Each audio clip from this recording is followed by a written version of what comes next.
Hello my lovely students, आप सभी का स्वागत है आपके अपने YouTube channel learning concepts in mechanical engineering with Shamim Ansari. Hope आप सभी फिट एंड फाइन होंगे एंड अपने एग्ज़ाम्स की प्रिपरेशन भी काफ़ी अच्छे से कर रहे होंगे। स्टूडेंट्स, आज के सेशन में हम डिस्कस करने जा रहे हैं थर्मोडायनेमिक्स का एक टॉपिक जिसका नाम है constant temperature process. Students, RGPV exam में ऑलरेडी कई बार ये क्वेश्चन पूछा गया है। जैसे मई 2019, दिसंबर 2020 में एक क्वेश्चन पूछा गया है। ये टॉपिक इसलिए भी इम्पॉर्टेंट है क्योंकि थ्योरी क्वेश्चंस के साथ साथ इस टॉपिक से न्यूमेरिकली पूछा जाता है। ओके, चलिए स्टार्ट करते हैं आज के सेशन को। स्टूडेंट, कांस्टेंट टेम्परेचर प्रोसेस को आइसोथर्मल प्रोसेस के नाम से भी जाना जाता है। अगर एग्ज़ाम में आइसोथर्मल प्रोसेस के बारे में पूछा जाएगा तो हम कांस्टेंट टेम्परेचर प्रोसेस के बारे में ही लिखेंगे, राइट। तो स्टूडेंट्स, जब ये क्वेश्चन से पूछा जाएगा तो हमको ये 5 पॉइंट्स कवर करने हैं। इस क्वेश्चन में हमको ये 5 पॉइंट्स के बारे में बताना है। कौन कौन से वो 5 पॉइंट्स हैं? पहला point students, pressure volume temperature PVT relationship. Second है work done by the gas. Number 3 है change in internal energy. Number 4 है हीट सप्लाइड और हीट ट्रांसफर्ड। और नंबर 5 है चेंज इन एंथैल्पी, राइट। ये क्या होता है अब हम डिस्कस करते हैं। तो स्टूडेंट्स,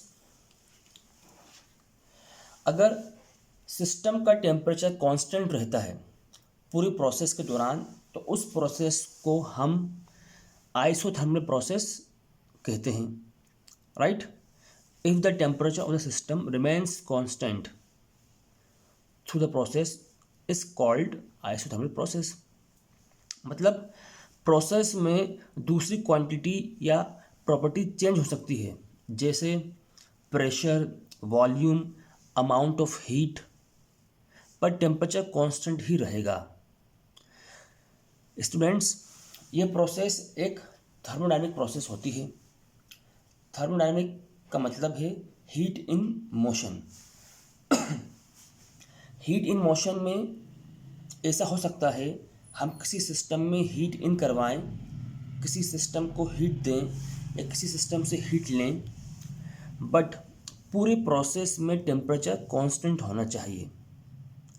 हम ये सोचते हैं कि हीट का एक्सचेंज हो रहा है तो टेम्परेचर तो चेंज होगा या चेंज होना चाहिए, पर कुछ फैक्टर्स ऐसे हैं, कुछ बातें ऐसी हैं जो अगर चेंज हो जाती हैं तो टेम्परेचर को हम कांस्टेंट मेंटेन कर सकते हैं, कांस्टेंट मेंटेन रख सकते हैं, चाहे हीट का एक्सचेंज हो रहा हो, राइट। तो स्टूडेंट्स, अगर हम आइसोथर्मल प्रोसेस में आइडियल गैस को फिल करते हैं तभी ये पॉसिबल है, इसको आप याद रखें। आइसोथर्मल प्रोसेस में आइडियल गैस को हम फिल कर रहे हैं तभी ये पॉसिबल है कि इनिशियल एंड फाइनल टेम्परेचर क्या होगा स्टूडेंट्स, बराबर होगा। मतलब क्या है कहने का मतलब ये है कि T1 किसके बराबर होगा बच्चों, T2 को होगा, राइट। T1 जो होगा हमारा वो किसके बराबर होगा, T2 का होगा। उन दोनों का डिफरेंस क्या होगा बच्चों, ज़ीरो हो जाएगा। T1 माइनस T2 क्या होगा बच्चों, डिफरेंस इसका ज़ीरो हो जाएगा। मतलब टेम्परेचर में कोई भी चेंज नहीं आएगा। डेल्टा टी भी क्या होगा बच्चों, यहाँ पर ज़ीरो हो जाएगा। ये चीज़ कब पॉसिबल होगी, जब अगर हम आइडियल गैस फिल कर रहे हैं। ये हम सिर्फ आइडियल गैस के लिए ही कह सकते हैं।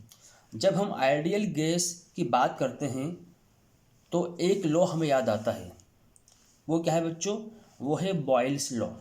ये आपने पढ़ा होगा अपने प्रीवियस क्लासेस के अंदर। बॉयल्स लॉ क्या बोलता है बच्चों, बॉयल्स लॉ बोलता है कि प्रेशर इनवर्सली प्रोपोर्शनल किसका होता है बच्चों, वॉल्यूम के होता है। कब होता है ये, जब टेम्परेचर जो होता है गैस का कांस्टेंट रहे, राइट। प्रेशर अगर बढ़ेगा तो वॉल्यूम क्या होगा बच्चों, कम होगा। ये हम पढ़ के आए हैं। तो हम क्या देख रहे हैं, बॉयल्स लॉ आइसोथर्मल प्रोसेस से रिलेट कर रहा है। बॉयल्स लॉ में भी क्या है बच्चों, टेम्परेचर कांस्टेंट है। आइसोथर्मल प्रोसेस में भी क्या है बच्चों, टेम्परेचर कांस्टेंट है। इसलिए हम कह सकते हैं कि आइसोथर्मल प्रोसेस बॉयल्स लॉ को फॉलो करता है। राइट, आई होप आप समझ पा रहे होंगे। ठीक, तो स्टूडेंट्स, जब हम आइसोथर्मल प्रोसेस या कांस्टेंट टेम्परेचर प्रोसेस के बारे में पढ़ेंगे तो हमें ये पता होना चाहिए, नंबर 1 कि there is no change in temperature, temperature में चेंज नहीं होगा। There is no change in internal energy, internal energy में कोई चेंज नहीं होगा। नंबर 3 क्या है बच्चों, there is no change in enthalpy, और एंथैल्पी में चेंज नहीं होगा। ठीक है, हम देखेंगे कैसे ये हो रहा है। आगे बढ़ते हैं।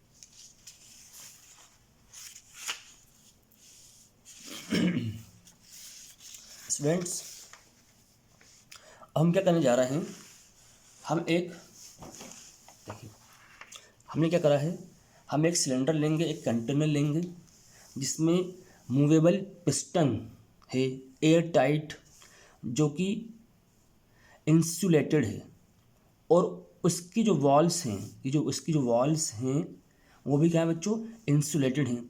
मतलब कोई भी हीट का एक्सचेंज नहीं हो सकता। पर उसका जो बेस है, ये हम बेस दिखा रहे हैं आपको, वो कंडक्टिंग है, जहाँ पर हमने एक हीट रिजर्वायर रख दिया है एंड इस पूरे कंटेनर में आइडियल गैस फिल्ड कर दी है। ठीक है, इनिशियली जिसका प्रेशर कितना है P1 है, वॉल्यूम कितना है V1 है। ठीक है, टेम्परेचर मान लीजिए T1 है। राइट, यहाँ तक आई होप आपको कोई दिक्कत नहीं होगी। अब इसके बाद क्या हो रहा है स्टूडेंट्स, अब आइसोथर्मल एक्सपांशन की बात करें तो इसमें जो पिस्टन पे वेट्स रखे हैं, ये आप देख पा रहे होंगे वेट्स, ये पिस्टन पे वेट्स रखे गए हैं। राइट, अब क्या करेंगे हम, इसमें जो पिस्टन में वेट्स रखे गए हैं, इन वेट्स को स्लोली रिमूव करते जाएंगे। तो पिस्टन क्या होगा बच्चों, अभी इस पोजीशन पे है, तो अब क्या होगा वो, जैसे हम एक एक करके धीरे धीरे इन वेट्स को रिमूव करेंगे, हटाएंगे, तो पिस्टन क्या होगा, अपवर्ड की ओर जाएगा, ऊपर की ओर जाएगा। मतलब वॉल्यूम क्या हो रहा है इसका, इंक्रीज कर रहा है ना। वॉल्यूम क्या होगा बच्चों, इंक्रीज करेगा, और प्रेशर क्या होगा बच्चों, डिक्रीज होगा। ये आप समझ पा रहे होंगे इसको देख के। राइट, अब क्या इसमें वॉल्यूम बढ़ गया है एंड प्रेशर क्या हुआ है बच्चों, कम हो गया है। पर उसके साथ साथ जैसे पिस्टन अप हो रहा है तो आइडियल गैस जो है उसका टेम्परेचर कम होता जा रहा है। बात समझ पा रहे हैं आप लोग। जैसे हम क्या कर रहे हैं, वेट्स को रिमूव कर रहे हैं धीरे धीरे, वॉल्यूम तो बढ़ रहा है इसका। ठीक है, और क्या हो रहा है साथ में बच्चों, प्रेशर कम हो रहा है। ठीक, वॉल्यूम इंक्रीज कर रहा है, प्रेशर क्या हो रहा है उसमें, डिक्रीज हो रहा है। और साथ में क्या हो रहा है बच्चों, आइडियल गैस का जो टेम्परेचर है वो भी कम होते जा रहा है। कहने का मतलब क्या है, आइडियल गैस कूल होते जा रही है। तो उसी वक्त क्या होगा स्टूडेंट्स, जो हीट रिजर्वायर है, इस हीट रिजर्वायर से उतनी हीट या उतनी अमाउंट ऑफ हीट क्या होगी, उस आइडियल गैस को सप्लाई की जाएगी, जिससे क्या होगा, हमारा टेम्परेचर कांस्टेंट बना रहेगा। ठीक है, ये प्रोसेस हम स्लोली करते हैं। राइट, जैसे टेम्परेचर कम होता जाएगा वैसे वैसे आइडियल गैस को हीट सप्लाई होती जाएगी, टेम्परेचर कांस्टेंट ही रहेगा। ओके, चलिए आगे बढ़ते हैं। तो स्टूडेंट्स, इसमें क्या है, P1 V1 T1 क्या है, प्रेशर वॉल्यूम टेम्परेचर है इनिशियल स्टेट 1 का। P2 V2 T2 क्या है बच्चों, प्रेशर वॉल्यूम टेम्परेचर है फाइनल स्टेट 2 का। राइट, अब इसमें जो प्रेशर वॉल्यूम का हम डायग्राम देखेंगे तो इस तरीके से बनता है। राइट, ये 1 पॉइंट, जो हमारा ये 1 पॉइंट जो था उसका प्रेशर क्या था बच्चों, ज़्यादा था, वॉल्यूम कम था। इसको हम रिप्रेजेंट कर रहे हैं इस तरीके से। अब जैसे क्या हुआ, हमने वेट्स को रिमूव किया तो क्या हुआ बच्चों, वॉल्यूम बढ़ा और प्रेशर क्या हुआ, घट गया। अब हम फाइनल स्टेट पे आ गए, वॉल्यूम इंक्रीज करके V2 पे आ गया और प्रेशर डिक्रीज हो गया 1 से 2 पे आ गया। राइट, तो ये क्या बच्चों, ये है इसका प्रेशर और वॉल्यूम का डायग्राम। सिमिलरली ये क्या है, इसका प्रेशर और टेम्परेचर का डायग्राम। इसमें क्या होगा, हमको वर्टिकल लाइन मिलेगी। चलिए, वेरी गुड। हम आगे बढ़ते हैं बच्चों। अब हम क्या करने जा रहे हैं, रिलेशंस जो हैं उनको पढ़ने जा रहे हैं। पहला रिलेशन क्या है बच्चों, प्रेशर वॉल्यूम टेम्परेचर रिलेशनशिप। ठीक, हमने पढ़ा है जनरल गैस इक्वेशन। वो क्या होता है बच्चों, PV/T बराबर में कांस्टेंट। क्या होती है स्टूडेंट्स, वो होता है PV/T बराबर में कांस्टेंट। मैं इसको ही आपको दिखा देता हूँ इस तरफ। इसमें क्या होता है बच्चों, PV/T बराबर क्या होता है, कांस्टेंट होता है। हम यहाँ से लिख सकते हैं P1V1/T1 बराबर में P2V2/T2, क्योंकि ये कांस्टेंट है। इसी को हम क्या बोलते हैं बच्चों, इसी को हम बोलते हैं जनरल गैस इक्वेशन, राइट। अब हम क्या बोल रहे हैं कि हम बोल रहे हैं कि साहब गैस को हीट कर रहे हैं कांस्टेंट टेम्परेचर पे, तो T1 किसके बराबर होगा हमारा, T2 के, होगा नहीं होगा। तो यहाँ से इक्वेशन कैसे बन जाएगी, यहाँ से इक्वेशन बन जाएगी हमारी P1V1 बराबर में P2V2, क्योंकि कैंसिल हो जाएगा ये। और यहाँ से इसको लिख सकते हैं PV बराबर में कांस्टेंट। ओके, तो हम क्या देख रहे हैं, अभी हमने जो बात की थी कि कांस्टेंट टेम्परेचर प्रोसेस जो है, जिसको हम बोल रहे हैं आइसोथर्मल प्रोसेस, वो किसको फॉलो कर रही है, बॉयल्स लॉ को फॉलो कर रही है।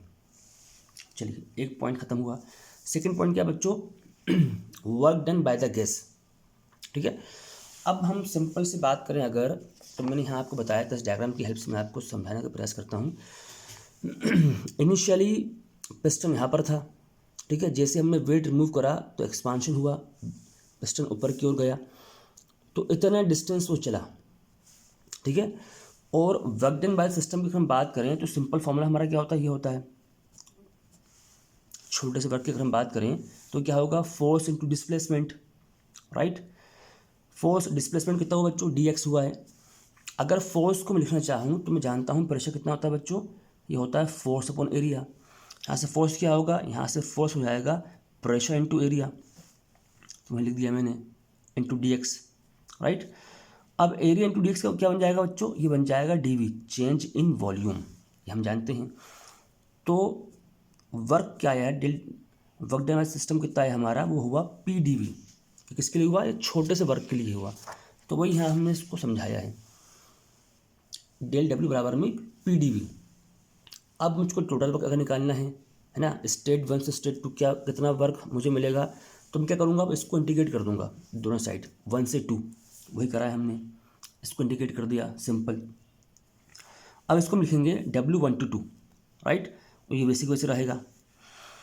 अब इसमें क्या हो रहा है बच्चों कि जो एक्सपांशन हो रहा है हमारा किसमें, आइसोथर्मल प्रोसेस में, वो हम अभी डिस्कस करके आए हैं, किसको फॉलो कर रहा है, PV बराबर कांस्टेंट को, है ना।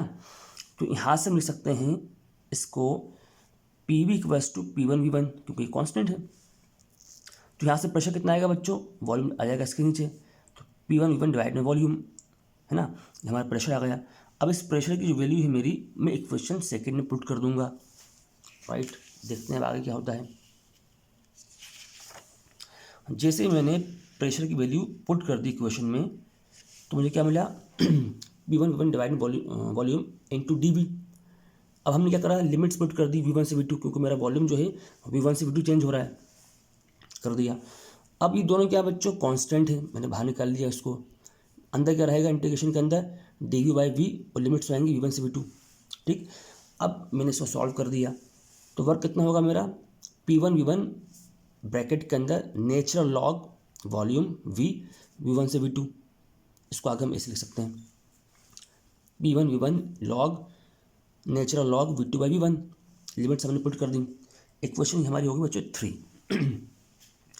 अब हम जानते हैं कि नेचुरल लॉग को जब भी हम क्या करते हैं, लॉग बेस 10 में लेके आते हैं, तो 2.3 का मल्टीप्लाई करते हैं, वही हमने करा है यहाँ पर, 2.3 का मल्टीप्लाई कर दिया, और सारी चीज़ वैसी वैसी रही। अब ये जो लॉग नेचुरल लॉग था, लॉग बेस 10 में चेंज हो गया, 2.3 P1V1 लॉग V2/V1, ठीक है। अब यहाँ पे एक नया टर्म यूज़ कर रहे हैं हम, वो क्या बच्चों, V2/V1। ये क्या होता है हमारा, ये होता है एक्सपेंशन रेशो। ये क्या होता है बच्चों, एक्सपेंशन रेशो। तो V2/V1 जहाँ पर है हम R लिख लेंगे, तो हमारा फॉर्मूला क्या बन गया, W122 is equals to 2.3 P1V1 log R। ये मोस्ट इंपॉर्टेंट फार्मूला है, इससे हमारे न्यूमेरिकल सॉल्व होते हैं, ये आपको याद रखना है। आर क्या बच्चों, इसमें एक्सपेंशन रेशो, राइट।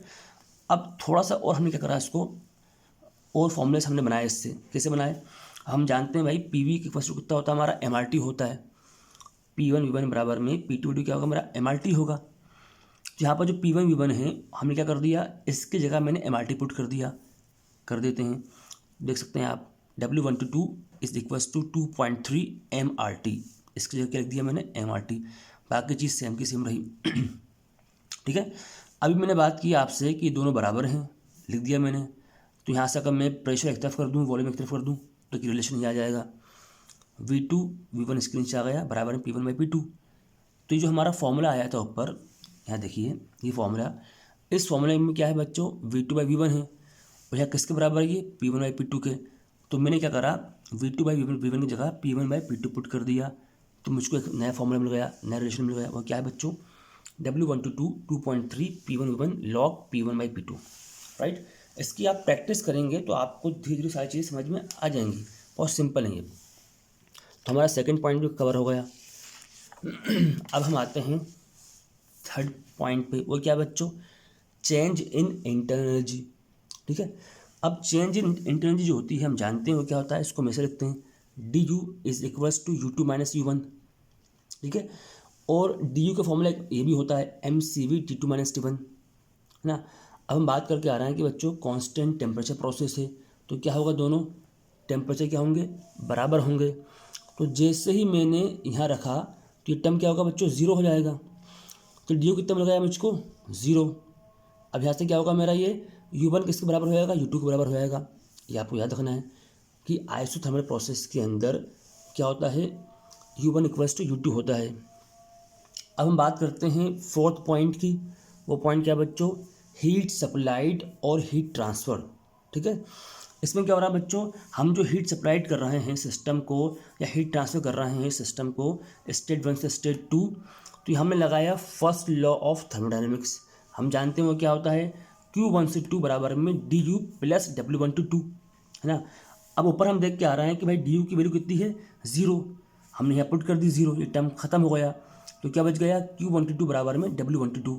तो ये मोस्ट इंपॉर्टेंट फॉर्मूला है, हमें याद रखना है कि आइसोथर्मल के अंदर, आइसोथर्मल प्रोसेस के अंदर जो हम हीट ट्रांसफ़र करते हैं वो सारी किसके बराबर हो जाती है, वर्क के बराबर हो जाती है, ये आपको याद रखना है। अब लास्ट पॉइंट क्या है बच्चों, वो है चेंज इन एंथैल्पी।